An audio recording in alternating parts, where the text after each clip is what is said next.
Halo, ketemu lagi. Kali ini kita akan membahas mengenai profesi YouTuber. Jadi sebenarnya YouTuber yang sekarang lagi banyak digandrungi itu tuh sebenarnya profesi apa? Kita bisa bilang bahwa sebagai YouTuber atau YouTube creator ada dua hal, dan mungkin kita bisa memisahkan antara creator dan YouTube, karena kalau kita bicara YouTube berarti kita bicara platformnya atau tempatnya. Karena kebetulan si creatornya berjalan di YouTube, makanya kita atau kebanyakan orang bilang sebagai YouTuber. Ada dua hal yang terjadi atau sebagai creator. Yang pertama adalah sebagai produser, yang kedua adalah sebagai talent atau si starnya. Jadi kalau kita bicara produser adalah memfokuskan diri sebagai orang yang memproduksi video-video, bisa jadi dia juga sebagai starnya, bisa jadi juga temennya atau siapapun itu sebagai bintangnya atau yang memainkan atau yang berperan di dalam video tersebut. Kalau sebagai star atau sebagai talent, fokusnya adalah tentang dianya, tentang si orangnya, tentang si creatornya atau si YouTubernya gitu. Jadi ini ketika kita memisahkan antara dua hal ketika berada di dalam profesi YouTuber. Apakah menjadi YouTuber profesi yang menjanjikan dan sesuatu yang bisa bertahan? Kembali lagi ke hal yang tadi saya cerita, bahwa ini adalah mengenai membuat sebuah channel YouTube atau menjadi bintang YouTube. Walaupun dua-duanya mirip ketika kita hanya satu orang yang menjalankan.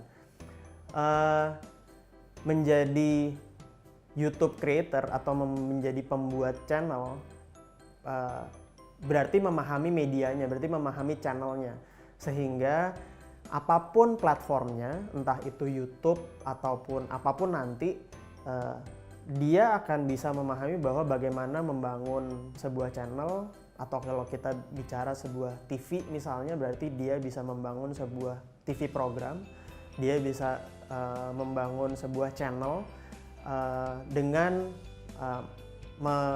mengumpulkan para penonton untuk kemudian kalau di YouTube subscribe, atau kalau kemudian TV berarti penonton dari TV station tersebut. Kalau kita bicara sebagai bintangnya, lagi-lagi bukan soal platformnya, tapi bagaimana seseorang bisa menguasai apa yang bisa dia lakukan di dalam medium tersebut atau di media tersebut, memahami bagaimana penontonnya, sehingga dimanapun medianya, apapun platformnya, dia tetap akan bisa berpeluang. Jadi kalau kembali lagi pertanyaan bahwa seberapa besar peluangnya, bagaimana bisa bertahan, yang penting memahami dua hal yang tadi. Ini bukan soal platformnya, tapi soal bagaimana membangun channel tersebut, dan bagaimana soal tampil atau menyuguhkan konten di dalam channel tersebut. Oke, mau nambahin sedikit soal kemampuan untuk bertahan dan apakah ini sesuatu yang menjanjikan gitu. Jadi kalau bicara soal bisnis menjadi YouTuber itu kayak tadi Rama bilang, memang harus dilihat adalah mengerjakan apanya.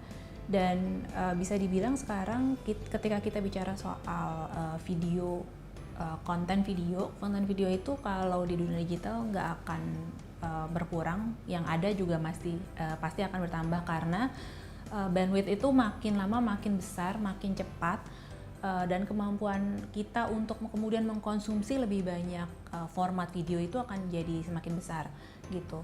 Di luar dari apakah itu nantinya akan ada di YouTube atau akan muncul platform-platform lain gitu, tapi yang perlu diperhatikan adalah itu tadi, tahu bagaimana cara pembuatannya atau memilih untuk menjadi mereka yang berada di dalam videonya gitu. Tapi dari kedua hal ini sebenarnya bisnisnya atau kedepannya tetap akan menjanjikan dan promising.